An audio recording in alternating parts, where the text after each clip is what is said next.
So technically we are live now, so put that on. Yes, this is something that I've been arranging this week.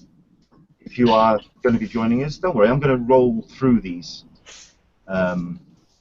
pictures. Oh, that, by the way, as you can hear, is the sound of the Star Trek, as the Star Wars, the Enterprise, NCC 1701D.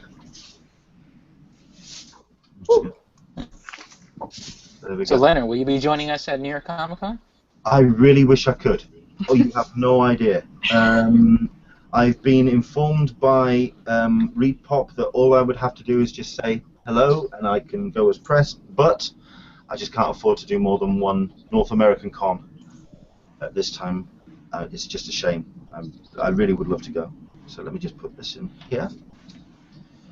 Okay, can you hear me? Yes. If somebody wants to watch, how do they log in? Beg pardon? If they want to watch. Better. If they want to watch. They can go to the YouTube channel of Englishman SCCC. They can, well, you can send out the tweets, I suppose. We've got 4 minutes to send out the tweets. There should be, included in the tweets that I've been sending out this morning, there should be the link for it. I've been using the Google shortener. Cool. And that's Friends of CC. Okay. I know CGC has responded and retweeted a time or two. That's me. I did it, but I wanted to send Thank you. Cool hash. Let's see.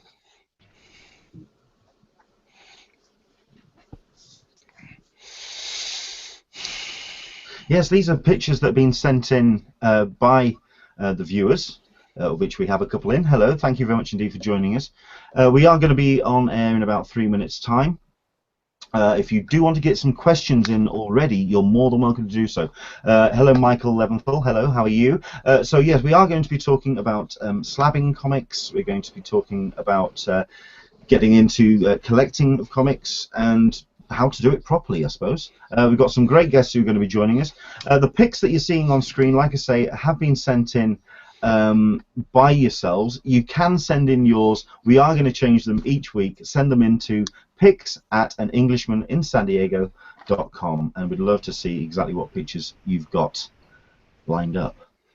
Some great shots have been sent in. Thank you very much indeed to Craig. Thank you very much indeed to Jason Coe. Got some great pictures that have been sent in. Do send them in to pics@englishmaninsandiego.com. And of course, yes, let everyone know that we're going to be on air in about 2 minutes' time.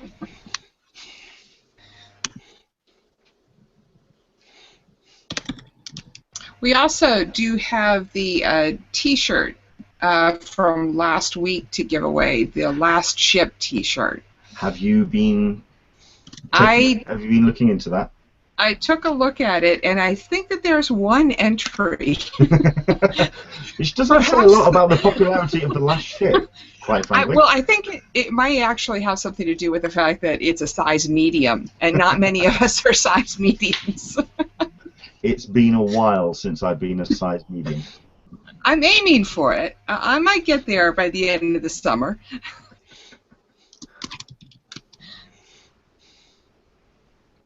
I do like that shot that Caroline took at Nerd HQ. Mm-hmm. Very nice.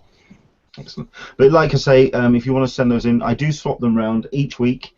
This is the first time we've done the countdown pictures. Do jump in and send them to pics@englishmaninsandiego.com. We would love to see them.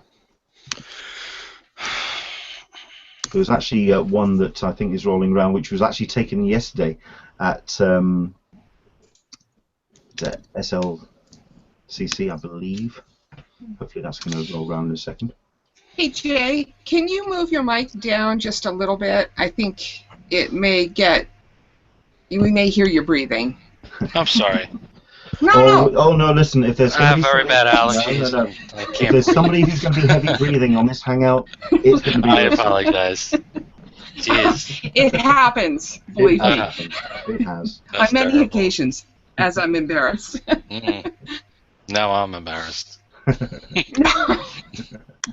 So thank you very much indeed to everyone who did send in the pics.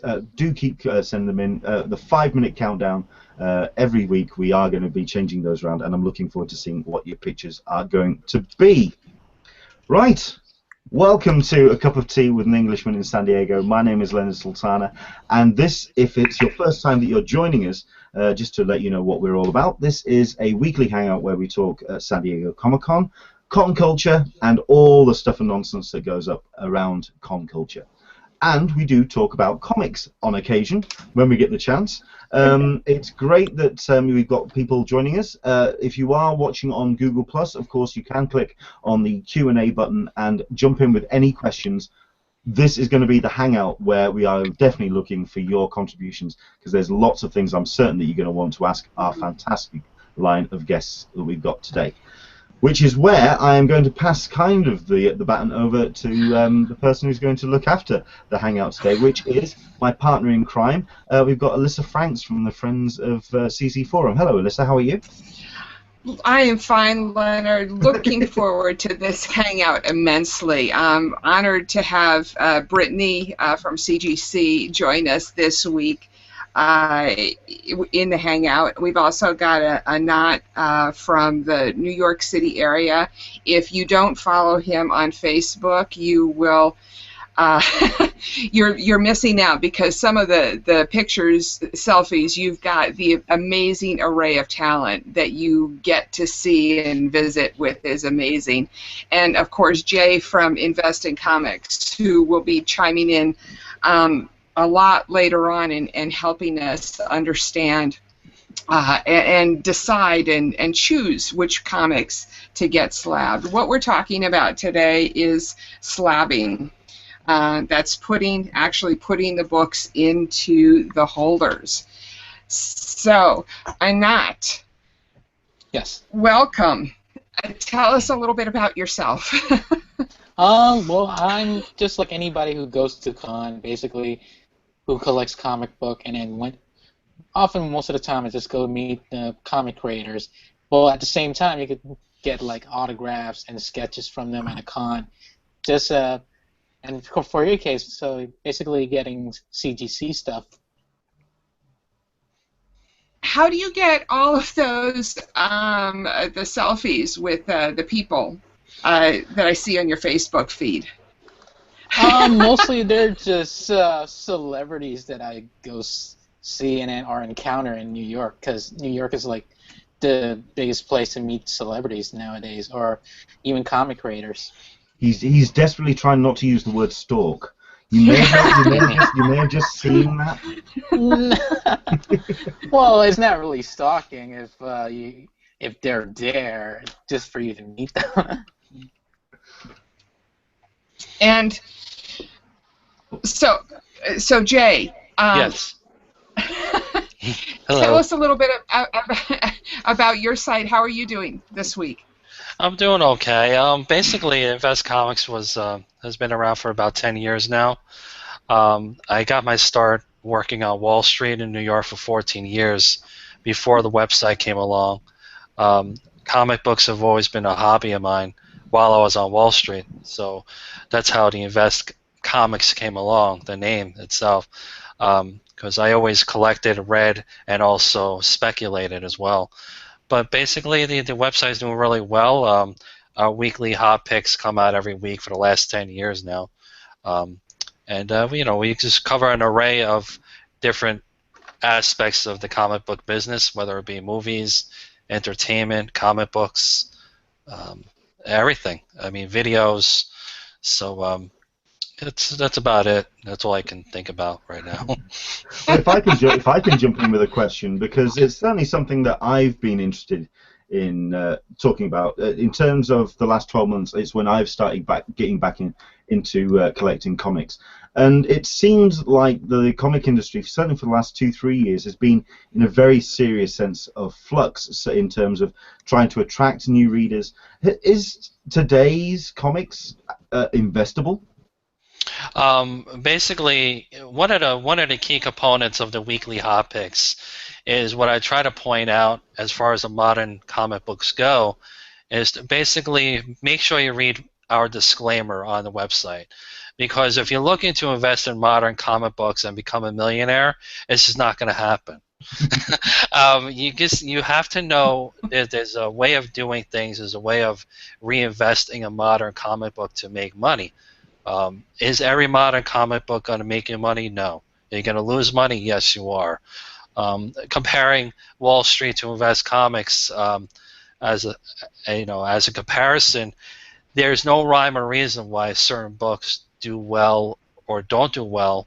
Just like the stock market, commodity market, it's the same thing. Sometimes you have a bull market, sometimes you have a bear market. Just the way it works. But that being said, yeah, you can kind of foresee why a comic book might do well or might not do well, just like the stock market or commodity market. So, but if you're looking to make a lot of money in the moderns, it's not going to happen. Hey, You'll make some money, don't get me wrong. all I'm looking for is some kind of return so I can afford my flights back to the new.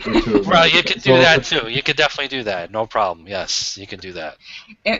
And one of the best ways of ensuring your comics will have value and will maintain them is to get them slabbed. Yes, absolutely. That was the least obvious segue I've ever seen in my life. Yes. Hi, Brittany. Brittany McManus. Now, Brittany is not going to be here for a great deal of time when it comes to the Hangout because she's kind of busy. She's where are you at the moment? Where do we find you?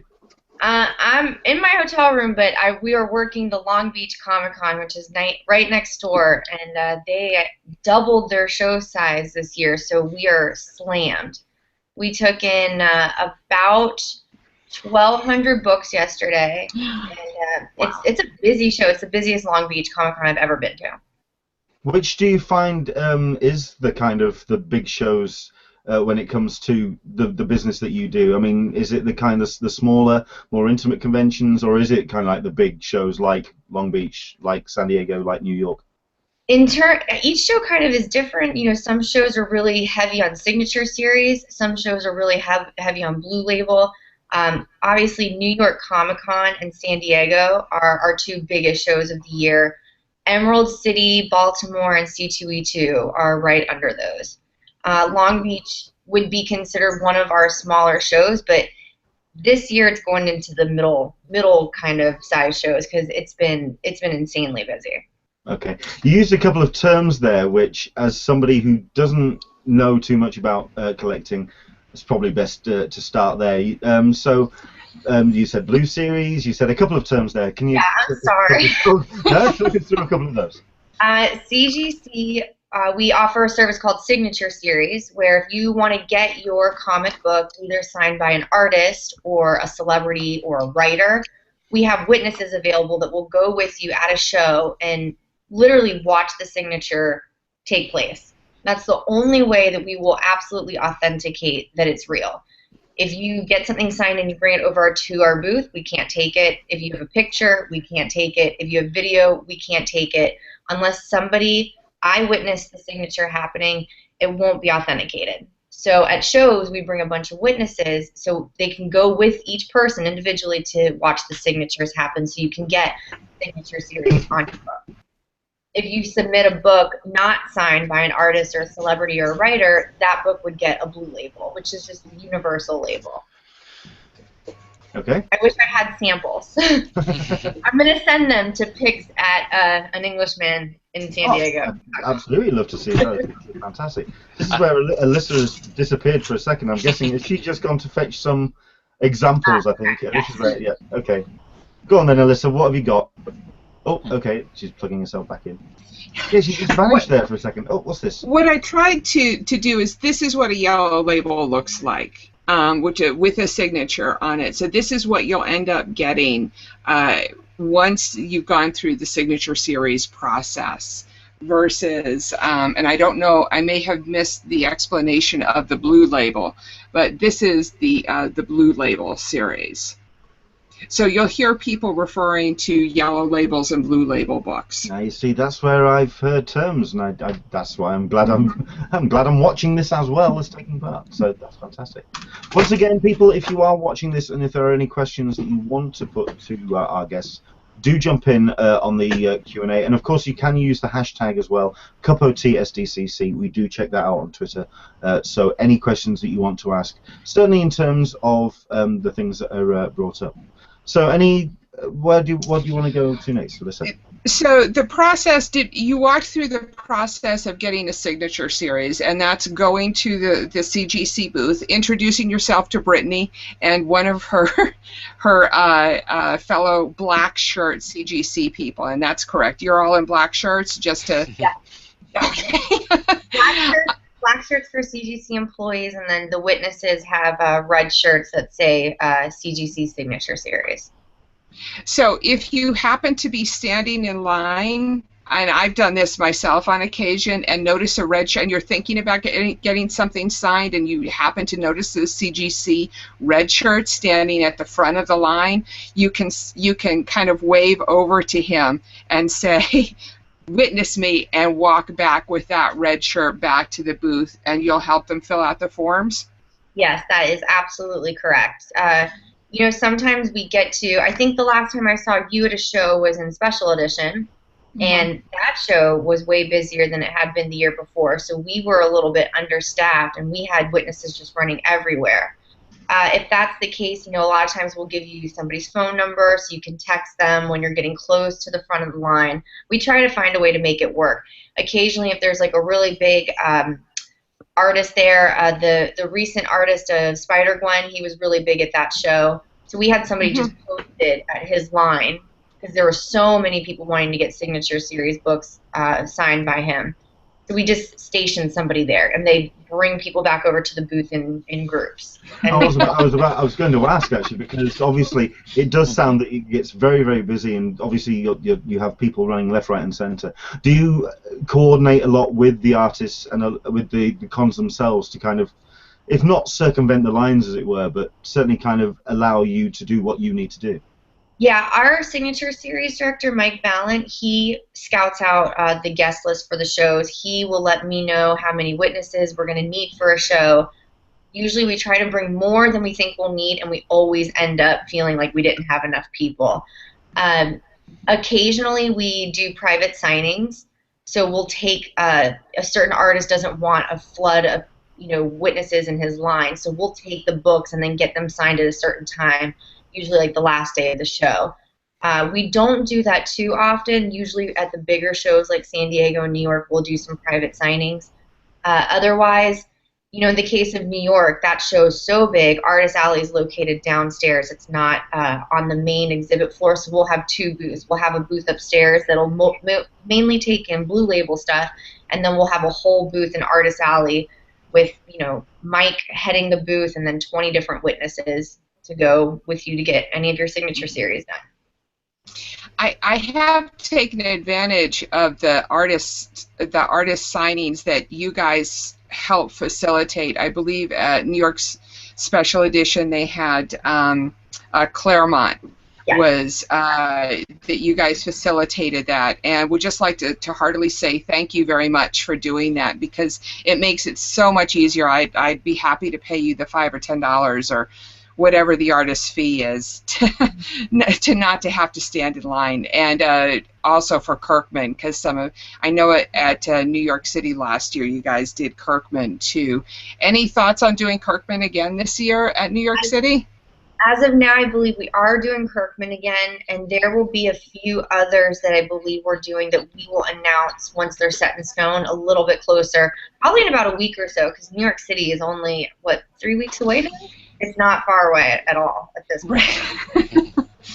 Do you get many people? Is it something that is best to approach you at the booth, at the con, or is it best to communicate with you prior to actually getting there? I think it's always good to be prepared. So if you have questions about how things work, we have submission emails that are just general Q&As where you can type in questions and we'll respond back to you. But I always suggest anybody who's new to CGC, before they do anything, come by the booth and find out, how do I do this? Because it's heartbreaking when somebody walks up with a book that they just got signed and they're so excited, and then you have to say, I'm sorry, we can't give that signature series because we didn't witness it. And there's nothing they can do. They can't go back to the artist and be like, didn't you just sign this? We can't do it. We have to have that program locked in so tight, because if anything happens and we encapsulate just one book without a real signature, the whole program is null and void at that point in time. So I always suggest anybody who's new to CGC to come by the booth. We have so many people available to explain how the different programs work. It's always best to come by before you get anything done. Okay. We've actually got a couple of questions, and one of them actually relates to that that's come in on the Q&A. Again, as always, jump in on the Q&A if there's anything that you want to ask. This question's come in from Craig Linders, saying that I have a few signed comics that have certificates of authenticity. I knew I was going to trip up on that. Certificates of authenticity from Wizard and other vendors. Would those still get a blue label if submitted, as those signatures were not witnessed by CGC? No, we don't accept certificates of authenticity. We don't accept anything other than an eyewitness, CGC witness seeing it. That's the most definite answer you're ever going to get to that question. That's fantastic. Thank you. This actually is a question not only for yourself, Brittany, but also to Jay as well. This is from Jason Coe. When buying a comic book, what are the primary defects that we should look out for that would most lower its CGC grade? That's a little bit difficult for me to answer because I'm not a grader, but they do not have a set grading scale. Each book, when it gets looked at, starts at a 10, and it gets detracted based off the defects. And there's different kinds of defects, manufacturing defects, handling defects. There's numerous ones. And, you know, that's really just more of a grader question. I don't want to say anything. I don't want to speak on things that I don't actually know about. Jason actually might be a better person to answer that because I do not grade. Yeah. Basically, I mean, as a non-CGC person or grader, as an outsider, what you always look for are the corners. You look at the staples that are holding a book. You look for fingerprints. You look for anything that might be a defect to the book, obviously. But you're definitely checking the corners. Very, very important to check the corners of each book, and the spine. And the spine. Yeah, you got to make sure that there's no cracks where the staples are, or any cracks in the color. Because once there's a crack in the color, you just went down a half a grade or a grade.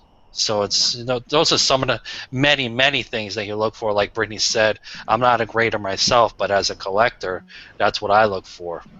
What's the difference in terms of your return of what you put into a comic when it comes to your kind of like your 9/8s, your 9/7s? I mean, is it all happening in that top 9, or is there like an instant drop off from like? No, actually, a book can receive a 9/8 with one defect on it.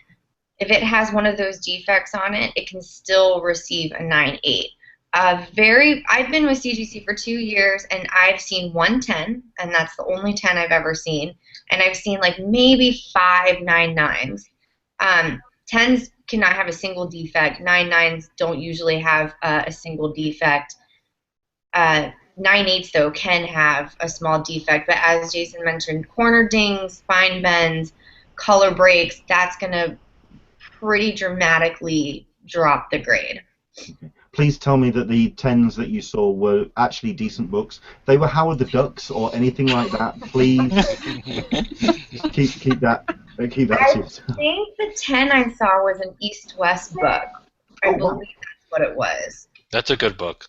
Yeah, it is. Those come through, and I believe that's what it was, if I'm remembering correctly. It was like a unicorn. I saw it, and then I was like, wait, did I see that? Yeah. So who knows? It could have been a figment of my imagination. How many books do you get, like for last year's New York Comic Con or for San Diego last year? I know you said you got 1,200 yesterday for Long Beach Con. How many did you pull in for San Diego for all 5 days? Since CGC started, the shows have been taking in more and more books each year. We keep track of how many we get in at each show. Mhm. And last year, we took in 12,000 books at New York Comic Con, which was absolutely record-breaking, but also puts a big dent on CGC because that's a lot of books to get graded, so that impacts our turnaround times a lot, and that really angers our customers, I'll tell you that. At San Diego this year, we took in 9,800 books. How many of those are New Mutants in '98? Well, Rob Liefeld was signing at San Diego this year, and he actually did a private signing at our booth, which was pretty cool. And with the Deadpool movie coming out next year, New Mutants '98 is just like, we're seeing a lot of them.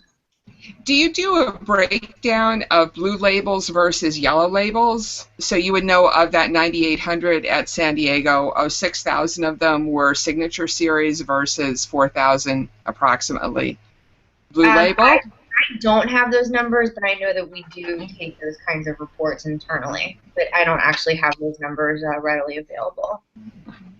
Yes, those numbers are currently available in the vault. That's a little bit above our pay grade. Yes, I am. I actually am still waiting for a book from SC NYC. I will say that. So I still haven't got mine either. Yeah. From which one? From Special Edition? Yep. Yes. All right, well, send me your invoice numbers, and I'll get those out to you guys. That's right, Brittany. Yeah, we invited you on here so we could just pin you up against the wall and just confront you. No, it's a special thing. If you join the call, I'll get your books out to you within 2 weeks tops. How about that? Then email me those invoice numbers. Uh-oh. Careful, you're going to get a deluge of emails from people. We actually have, if I can interject for a second here, we actually have an affiliation, so does CGC, with GPA analysis, GP analysis, and basically you can go in onto their website and you can pretty much gauge how many comics have been graded at a certain grade, how many have signature series, what they sold for. So that's also a very good way of gauging how the market's doing and how your book fits into the grand scheme of things, really. Is that a service on the Invest Comics website, yeah? No, it's not. We're affiliated with GP Analysis, so is CGC. They allow them to do that. Amazing. The tools, yeah, they're really great. Information they have is, it'll blow your mind. Yeah, how much really you get yes. from that So where can people find that?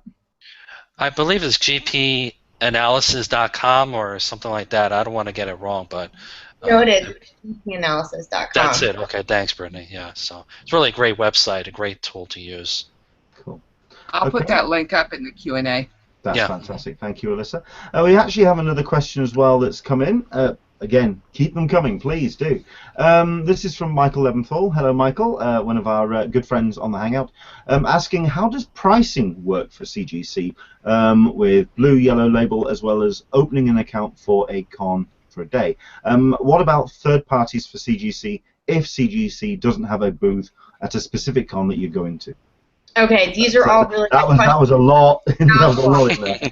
Okay, I'm going to start with pricing because that's probably one of the biggest, most important questions. Blue Label and Signature Series have slightly different pricing. For a modern Blue Label book, and modern means anything published from 1975 to the present, it is $18 a book. If it is pre-1975 and it's valued at $300 or less, it is $35 a book. If your book is valued between $300 and $1,000, it's going to go under the standard tier of service, which is a shorter turnaround time, and that's $60 a book. If your book is valued between $1,000 and $3,000, it's a 5-day turnaround time, express tier, and it is $95 a book.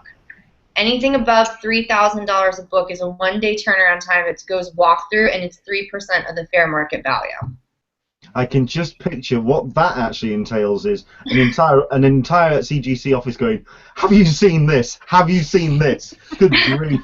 Look at this book, for God. And that's why it gets turned around so quick, because everyone's staring at the thing. Yeah, I can imagine. Okay.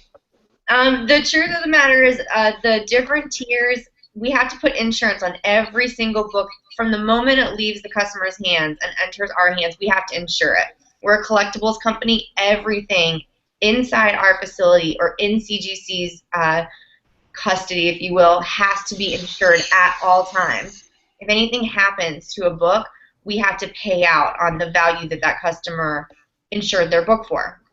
So books that are valued higher, their turnaround times are less because it costs more money to insure them while they're in our possession. Gotcha. So that's how the tiers kind of break down. Signature Series Moderns are $28 a book. Signature Series Economy are $40. Signature Series Standard is $65. Signature Series Express is $95, and Walkthrough is the same. It's 3% of the fair market value. What I'm going to do is at the end of this hangout, I'm going to go back, watch this bit again, type this all out. I will put it on the comment section, so we will do a breakdown. But of course, no doubt all of this is available on the CGC on our website. Mm-hmm. And actually, great news! We just finished revamping our website. So we have a new homepage, and we have our new submission center will be up, I believe, Wednesday or Thursday of this week. And it kind of makes it a lot easier. It's like a 1, 2, 3-step process. It's not as convoluted as it was before, and the pricing is smack dab on the page, so easy to read. You just find the book you have, what year it was, what its value is, and it'll tell you exactly how much you're looking to pay to get it graded.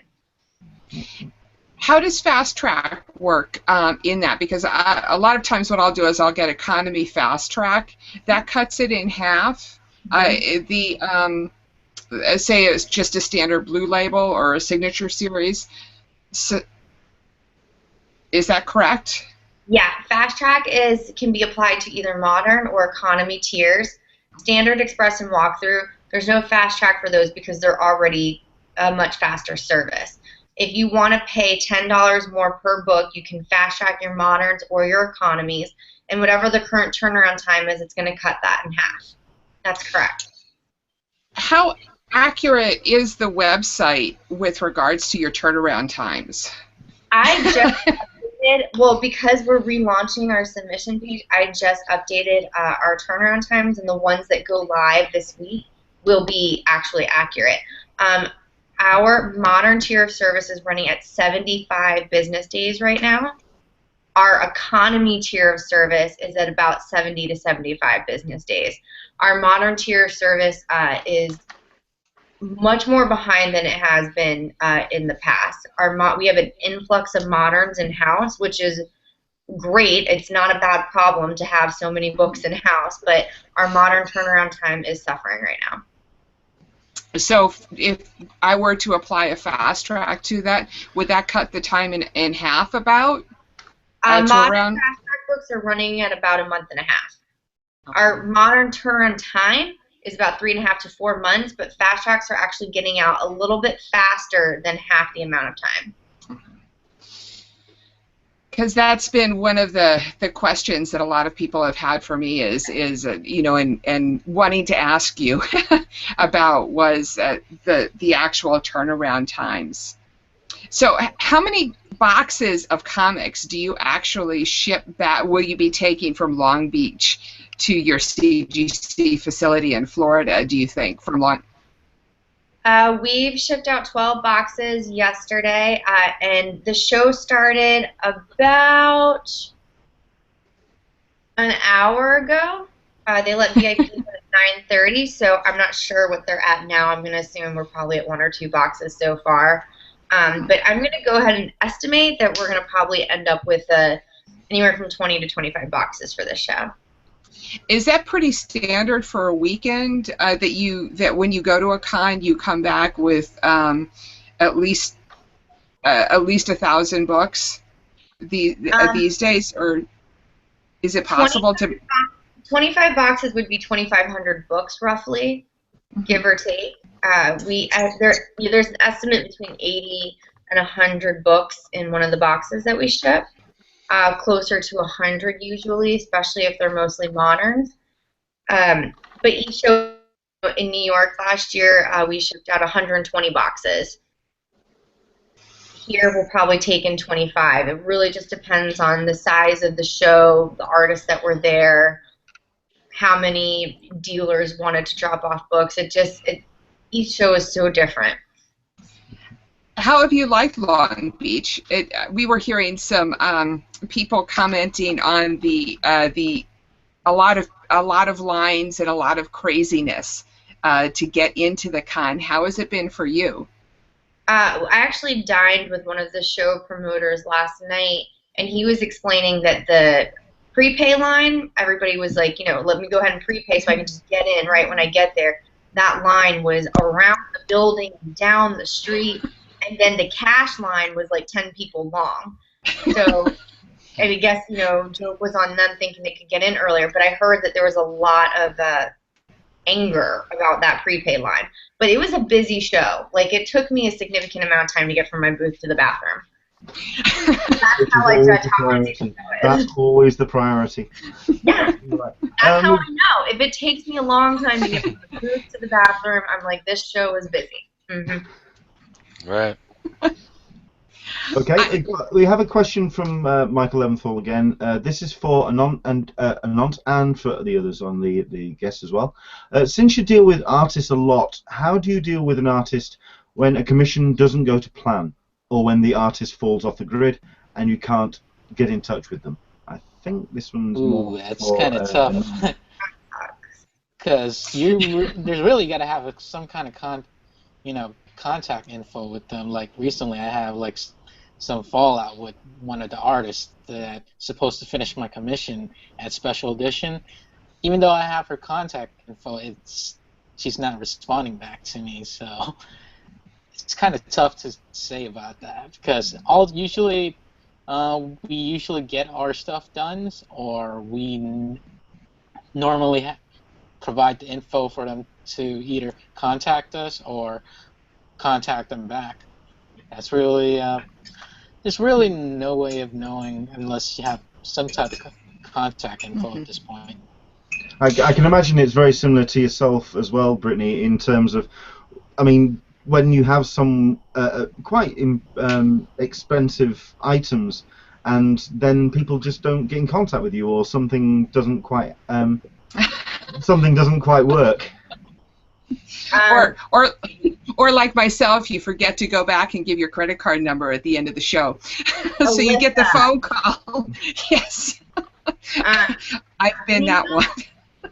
I've heard a few stories about people having difficulty getting their stuff back from artists, but the truth of the matter is the artists are the artists. They're the ones who create this stuff that everybody loves to collect and read. So they're kind of the end-all, be-all of the comic industry. I would say a tip for Mr. Leventhal would be, if he's going to get a commission done, to try to drop it off the absolute first chance he can at a show and pick it up at a show. That way the artist can't disappear. Once you send it off, I guess you kind of open yourself up to, you're lowering the chances of maybe getting that piece back. Speaking of sketches, if we were to submit like sketches on the blanks, usually like CGC have to come witness picking it up, or because I've seen some people, they got sketches from other cons and they submitted to CGC to get the yellow slab for some reason. I don't know, because you guys didn't the signature on the sketch. The way sketches work is if you we only need to be there when you pick up the sketch from the artist. If the sketch or the book that's signed is in the artist's possession, that's fine. As long as we're there when it leaves the artist's possession and enters into yours, then that's all we need. If you were to give a sketchbook to an artist and he were to take it back with him, and then you go to another show and he's there, we can go with you to pick it up, even though that sketch was done at the previous show. As long as it remained in the artist's possession, the person who we're saying did the sketch, then it's okay. Also, if an artist takes your sketch home and sends it directly to CGC on your behalf, we will also accept it that way. Anytime the either signature or sketch is coming from the artist, if they're saying it's their work, then it's their work. We're not going to argue with an artist. So, I mean, that's. Are they the final arbiter? I'm guessing. Yeah. But you still have to witness like the other signatures, that's not right? your work. I'm sorry? What was that, Anont? You still have to witness the other signatures. Like, let's say let's say I got a book that a sketch by an artist, and then I want to get Chris Claremont to sign it. You would still have to witness Chris Claremont to sign that book still, right? Even though it got sketched already. Yes, that's correct. So there's a couple different ways to do that. If the people are at the same show, you drop your commission that you want to get done off day one. Hopefully it's done later that day, and then we'll hold it in our possession. We have open SIG series boxes at each show, and we'll hold it so you can get multiple signatures on multiple books throughout the weekend, and then you can close it out at the end of show on Sunday. If you want to get stuff done by artists at 2 different shows, you would have to submit your sketch or commission at one show. It would have to get graded, come back to you, and you'd have to crack out that yellow label with a CGC person and then walk it to get the next signature that you wanted. You'd want to crack it at the CGC booth, though, just to be specific. You can't do it yourself. If you crack a yellow label out in your home and then bring it into the show, that first signature is null and void. So what's the process you guys do to crack it, though? Or why don't you bring one of your slabs to the booth and I will crack it open for you and show you how we do it. I'm guessing a hammer and chisel is not going to be what's... Because I seen one at a show that one of the ladies, she's just using a knife just to crack it open, and it looks like it almost could pierce through to the book, and it's kind of frightened me. Oh, God. The person, you mean they used a blade? Yeah. Yeah. They didn't use the end with the blade. They used the other end to pop open the hard case. Mm-hmm. Yeah, and then you have to use your surgeon hands to slice the book out of the inner well. It's nerve-wracking. And I remember New York Comic Con last year, our signature series coordinator had to crack out an AF-15 that was like a 9.0. It was like a really high-grade AF-15. And he just has all these people around watching him, and you can just see him like start to sweat. And I'm like, I'm so happy that's not me right now. Oh, poor Mike. Yeah. If you've ever been to the CGC booth, Mike is the signature coordinator, and he's just a bundle of energy. Wonderful person, very, very outgoing. Very nice, but very efficient. He tells you the information that you need to know very quickly. So it's interesting to see him put into that position of having to crack an expensive book. Yeah, he's good. He's Yeah. very good. Just to ask a question, I also want to fold Jay into this as well.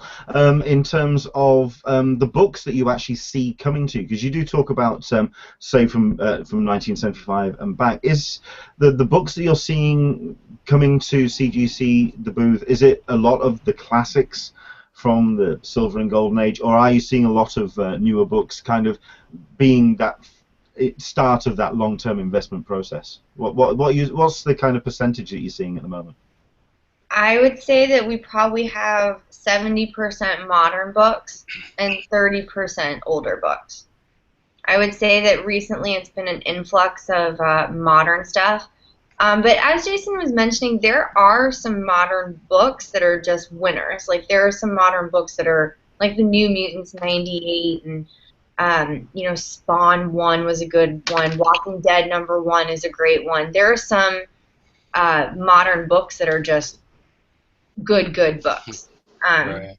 And there's a lot of modern books that we don't know yet whether or not they're going to be good. 4 years from now, we could be like, dang, I wish I hung on to that. That was a good one. You don't know. Okay, well, in that case, I mean, this is kind of a personal question in terms of the ones that I've been buying, because the big industry news this year has been the Star Wars titles, certainly in terms of sales. But there's been so many variant covers. There's been so many quantities of sales.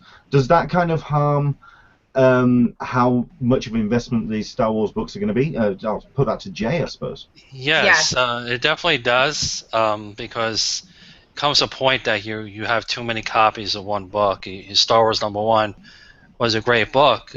Star Wars in general is a great read, whether it's Star Wars or Princess Leia books or whatever books.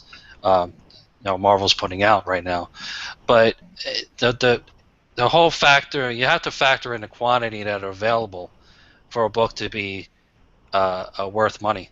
So if you're speculating on a book that has 1 million copies of them out there, it kind of deters from the actual value of the book.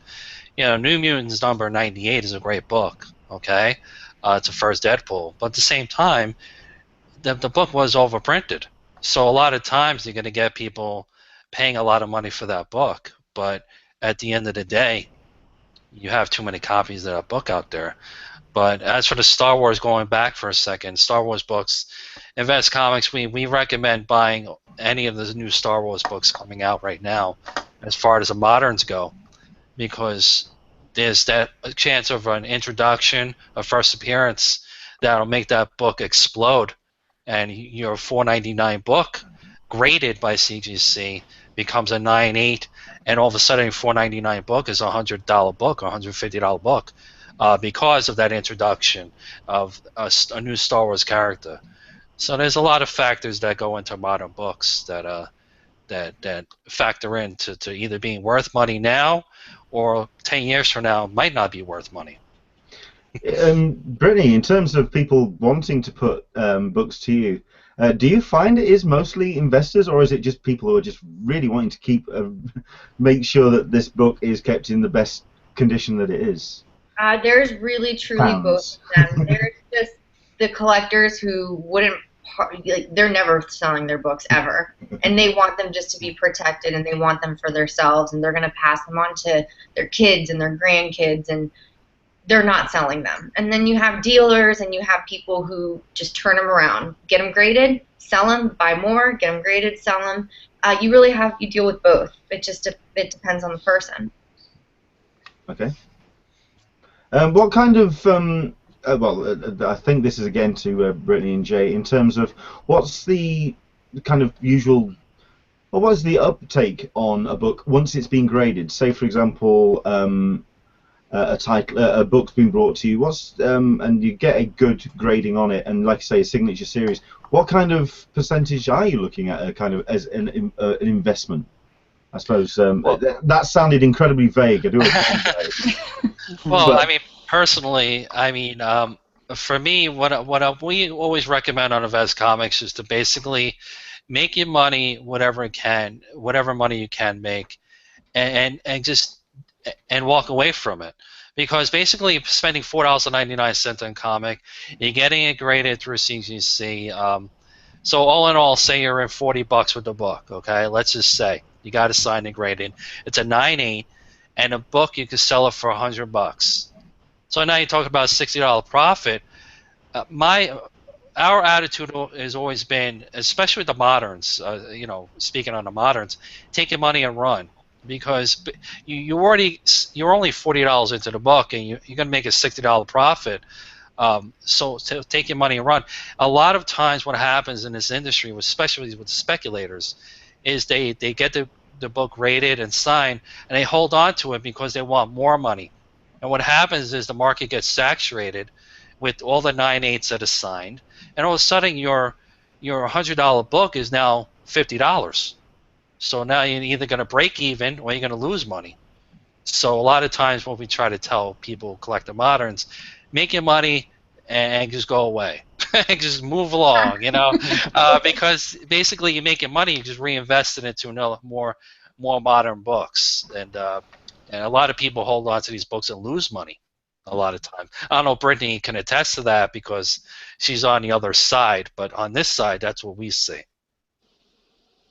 We don't deal too much. We really try to stay out of the market. We have to be unbiased when it comes to the books that we grade. We can't really ever deal with investment advice or anything like that. Do you get a number of people doing that, coming up to the booth and saying, what do you think? They're like, what grade is this book? And I say, I can't tell you, I'm not a grader. And they're like, well, what do you think? And I'm like, let me tell you what I think. I think if I tell you anything, you're going to raise hell if your book doesn't get exactly what I think it could get. And so, no, we don't give investment advice. We don't give pre-grades at shows, none of that.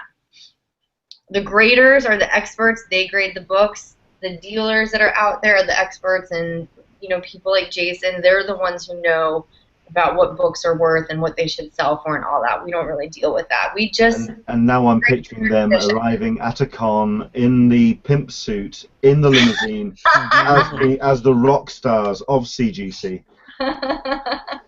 We've got a question that's come in, and I'm going to read this out. I'm not entirely sure if he's typed this out right. This is from Michael again. Can a book lose a grade once it is graded but not opened? I think that's a grading question. Yeah. Yeah, but no. Absolutely not. Okay. I don't. Yeah. No. If a book was graded and never opened, I don't see how that could happen. If you drop that book and it gets run over in the street, and then you send it in for a refolder, I could see how they might want to regrade it, and it's not going to be great.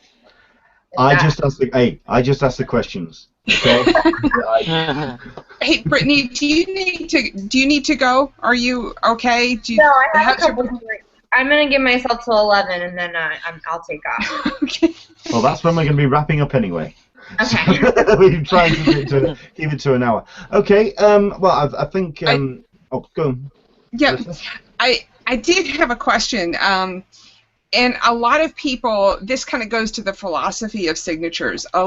Leonard mentioned a few shows ago that he got disapproving looks when he told a vendor that he had gotten his book signed. I personally don't like to get my books signed unless I'm going to get them slabbed, CGC'd, because I don't want to have I don't want to have signatures on there that are not verified.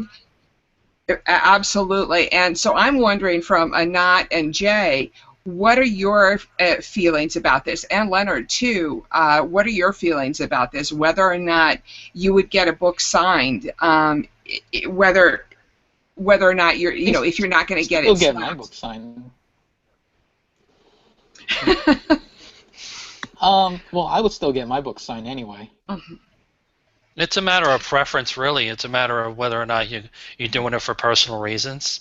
Hey, you want to get your Stan Lee book signed because you know Stan Lee signed a book and not get it graded, then that's your prerogative. There's no written book in this industry where Brittany can attest to this, where you say, yeah, when you get your book signed, you have to get it graded through CGC. No, you don't. You can do whatever you want with that book. You can hang it on your wall in your living room or your office and say, Stan Lee signed my book. So what? That's your preference. That's the way it works. There's just a lot of people out there who either really look down on getting a book signed without getting it CGC'd, or so that that's why I was trying to bring it up. And what is, how many books, I wonder, does CGC get that don't have a verified signature on them? Do you regularly get books, Brittany, into CGC that have a unverified signature, and do you go ahead and slab them, or what's the process if you do have say you've got a book signed by Stan Lee and you still want to get it slabbed, for example? I would say it's 50-50. There are people who find out that we won't verify a signature and they don't want to get their book slabbed. They don't want to pay the money if it's not going to be verified.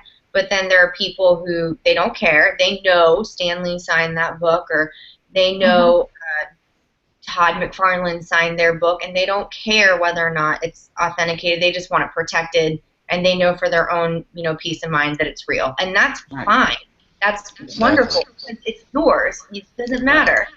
However, you get the green label back, right? Yes. If you get a book that is it's not a witness signature, you will get a qualified label. What the qualified label means is that we will not downgrade at all for there being writing on the front cover, and the label will say, writing on front cover or signature on front cover. But the book won't be downgraded for that. It'll still get the grade that it deserves based off its condition.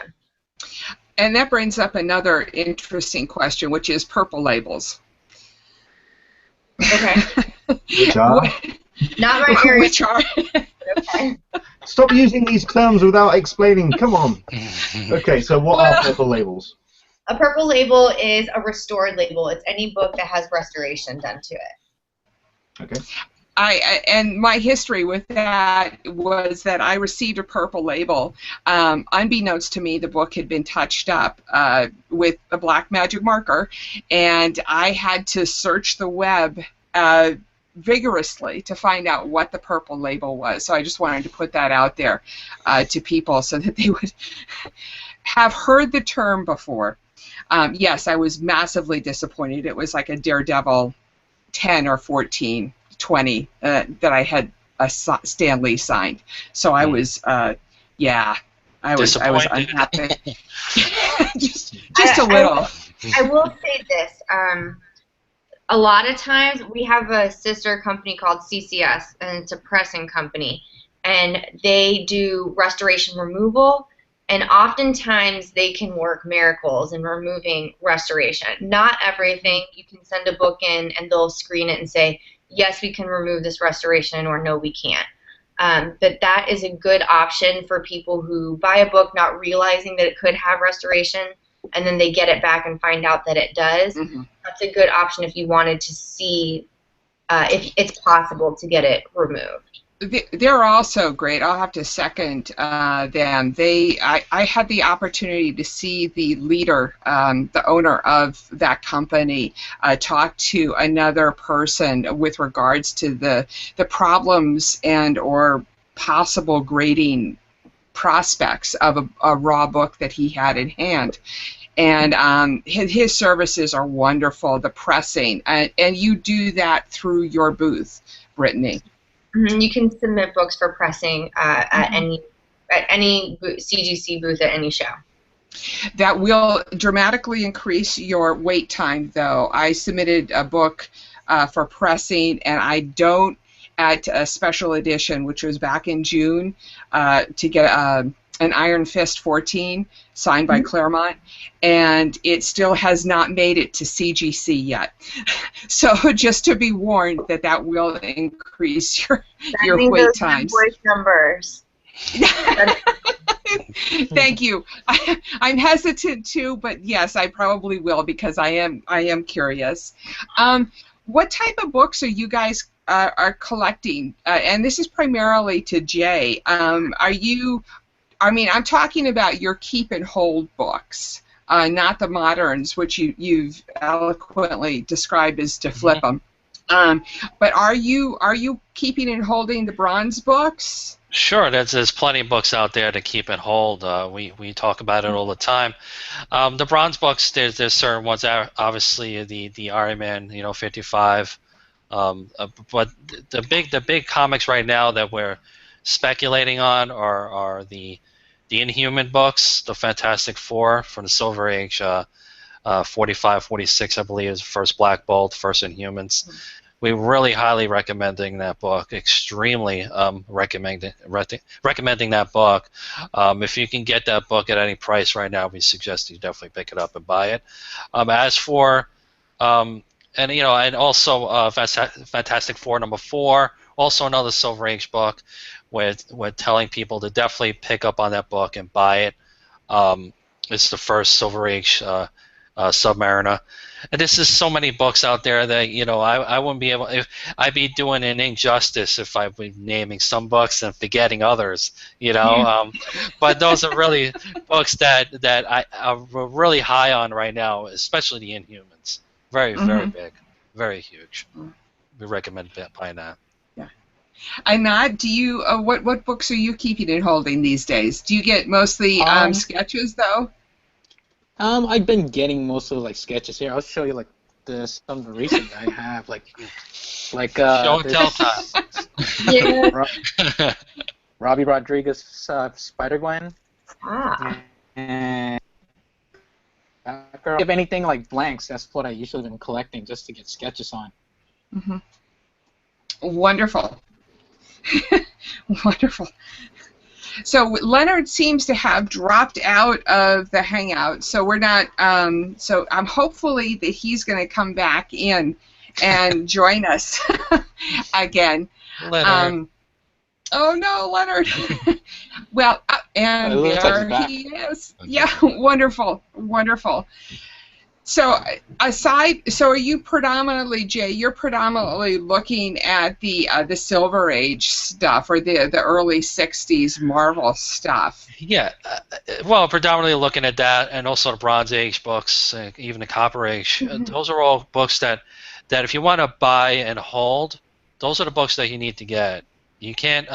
Again, the Modern Age books are very sketchy. You can't really predict those as much as you can predict the first appearance of Deathstroke, or Deadpool for that matter. So those books are our keepers. Although certain books, like I've already stated, are overprinted, and you're spending a lot of money on some of these books now. But the problem is that 5-10 years from now, these overprinted books are going to really tank. So you got to be careful and know what you're doing when you're speculating on books. You can't spend $850 on a first Spider-Gwen book. It's not very conducive of being a speculator. I've seen people spend $850 on a first appearance of Spider-Gwen. That just blows my mind. It really does. Great character, don't get me wrong. Fantastic character. But to spend that kind of money on a modern book like that is a little much, in our opinion. The whole What about modern speculating on artists and writers? What was that? I'm sorry? What about speculating on artists and writers? Let's say it was a book that Scott Snyder first worked on. Yes. How much do people speculate on those as Absolutely. FS Comics hits on that all the time as well. We just recommended a few weeks ago to George Perez Flash book from DC, his first work. First work from Invest Comics loves to recommend first works from artists and writers because we feel as though that's their Picasso, that's their Rembrandt, that's the first one they have ever done. So to speculate on those books are very important because at the end of the day, when you have a Stan Lee, if you have his first work or you have Jack Kirby's first work, those guys are icons, so you want their first work. So we recommend those all the time. Yeah, that's important too in the speculation market. Yeah, the modern books, frankly, just really scare me. I was buying a few of them, the Spider-Gwens and that sort of thing. Yes. But that's just too much.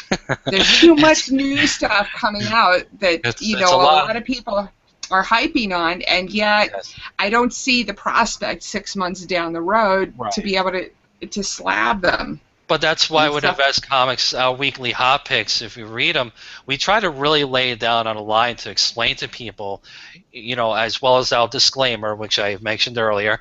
You have to really understand that with the modern market, you either going to probably make money or you're just going to have a good book to read. And that's why we recommend that you buy the books, read them, you enjoy them. But there's certain books that, you should buy, like we recommended, or like I said earlier, the Star Wars books. Any Star Wars modern book, you should pick it up. Not only is it a good read, but it's also the speculation market can explode at any time on any one of those books, like it did with the Star Wars number 4, I believe, or number 3, I forget, with the introduction of that new character. That book exploded out of the gate. It's since cooled down, but it's the modern books are very hard to predict, but they're fun to try and get a hold of one that basically can pay for your new comics pull list for the next 3 or 4 months if you flip it for $500. So it's pretty good. That would be good. Yes. Leonard, do you have any more questions? I'm kind of out of questions. Oh, I'm just trying to get myself kind of technically sorted out because you may have noticed I keep dropping out. I do apologize. Sorry about that. Yes, but I'm certain a listener is keeping you nicely looked after. I think certainly for myself, it's more a case of what do you feel is, in terms of investing in a comic, do you see kind of the market improving in terms of the way that certainly with like the big events, the big two, the DC and Marvel put together. Do you see investing in comics being something that you can look forward to in terms of the way that the big two are shaping the industry? Well, yeah. Well, yes and no. I mean, the thing is that the movies are great. Okay, we all enjoy the movie and the entertainment and TV shows as well. But what's happening is the market is becoming a little oversaturated, just by Brittany saying that they have 100 and something boxes full of books, which is great for business, but at the same time, it's becoming a little oversaturated in the sense that it's going to be a little bit harder to get rid of some of these books if you're looking to sell them. If you're looking to hold on to them, that's great. That's your business. You should, whatever you want to do with them. But as far as selling them, it's going to be a little bit harder down the road, 10, 15, 20 years from now. But as for what Marvel and DC are doing, they're creating more interest to the hobby, which is great. What's not to love about that, That's fantastic. It keeps us all in business, and we love them, I think it's more, it's like you say, I think we've been, a lot of times when we've talked on this Hangout about almost like that bubble that yes, it's definitely a bubble out there. Absolutely. Mm-hmm. So I think investing in comics, it's kind of riding on the coattails of that, but at the end of the day, it is almost dependent on it as well. Yes. So, indeed. Right, I'd like to thank my guests for joining us today, and I hope that if you've been watching, this has given you a little bit of an introduction into the way that how to invest in comics, and also how to properly get into in terms of protecting your investment in terms of slabbing. So I'd like to thank my guests. I'll do Brittany first so that she can kind of vanish the distance and get back to work, Brittany. Get back to work. Thank you so much for joining us, Brittany. Your time has been most appreciated. Thank you. I had a blast, and hopefully we'll do this again sometime. See you in New York, Brittany. Yes, I will. New York. New York, absolutely. All right. Where can people find you? You guys can. If anybody has any questions or anything, you can email me, B.McManus. That's Bravo Mike Charlie Mike Alpha November Uniform Sierra at comic.com. She's practiced that. Yes. I can say it all the time. Good. Use the same words all the time? Yeah. Oh, that's awesome. Anytime if you guys have questions about anything. I'm always got my email on my phone, or if I'm in the office, obviously, and I'll get back to you as soon as I possibly can. Excellent. And of course, you can check in on the Twitter account as well, CGC Comics, and they also are. Brittany is on Google Plus as well. Listen, I'm a Google Plus boy. I'm going to keep pimping it. Deal with it. I love Google Plus. Enough people. There's not enough people on this thing. It's awesome. Same here.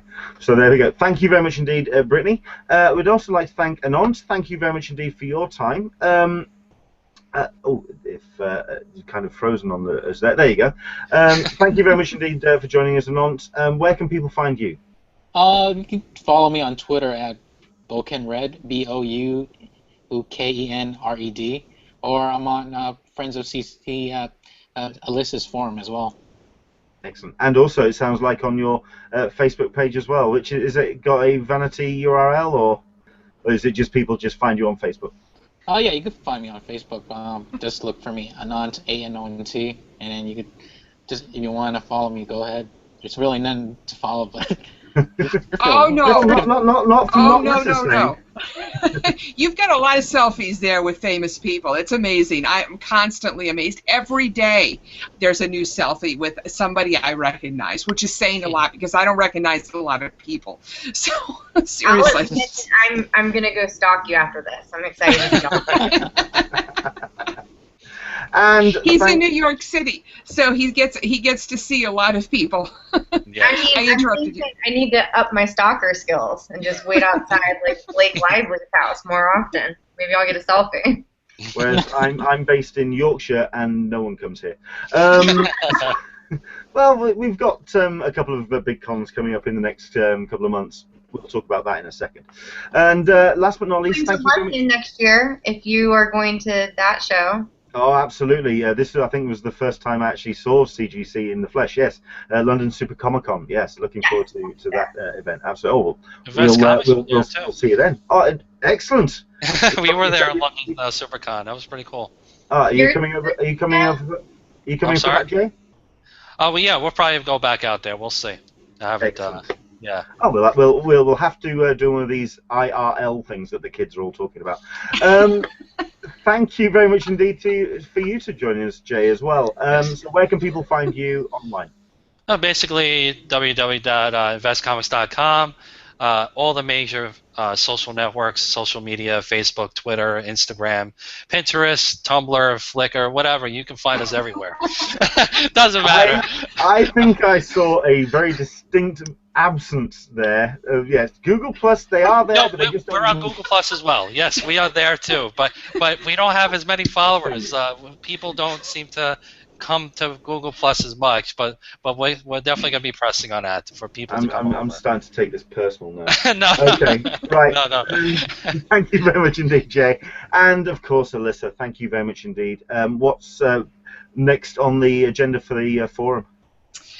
Getting ready for New York. We are a lot of new people are coming in finding groups for New York Comic Con. We've got meetups planned.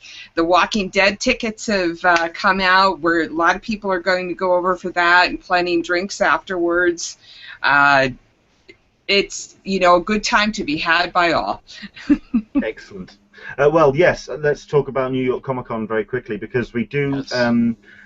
I mean, this has been the first of a run of some fantastic guests that we're going to be having on the Hangouts in the next couple of weeks, including the ones that we're going to be doing for New York Comic Con. That all starts on the 27th, where we have Mike Armstrong from Repop joining us, talking about the plans for New York Comic Con, 10th anniversary, 10 years in New York, so it's going to be a massive event. Lots of things happening, and obviously we've heard word about Warner Brothers doing some big things in terms of their television properties. It's going to be a massive event. Looking forward to talking to Mike Armstrong. That's happening on the 27th of September. Then the week after, on the 4th of October, we're talking to Cameron Duell from Funko. Also going to be hoping to get a couple more guests to talk about exclusives as well. But obviously Cameron's going to have a lot to talk about in terms of the first time that they're coming to New York Comic Con. And then on the 11th of October, of course, the big event itself. Alyssa is going to be... oh, no! Lots of... He froze up. He froze up! So I will be at New York Comic Con live broadcasting from the VIP lounge hopefully with the second from the same view that I had last year, which was over the show floor. I don't think I could see the CGC panel, the CGC booth, but I should be able to see the Marvel booth and get some good cosplay pictures through the whole thing. And oh, okay, I was just looking at my real screen, and so that's where we're going with that. At this point, I'm going to see if Leonard just came back in. Yes. Did he? Oh, man. Okay, I think I'm going to have to... we're going to have to wrap this up quickly. We'll wrap this up quickly. Sorry, I do apologize. Where did I get to? We are all set, and I think we are done, and it's just for you to say goodnight. In that say case, goodnight. I'll say goodnight. Thank you very much indeed, and we'll see you next Sunday. Thank you. Bye-bye. Bye-bye.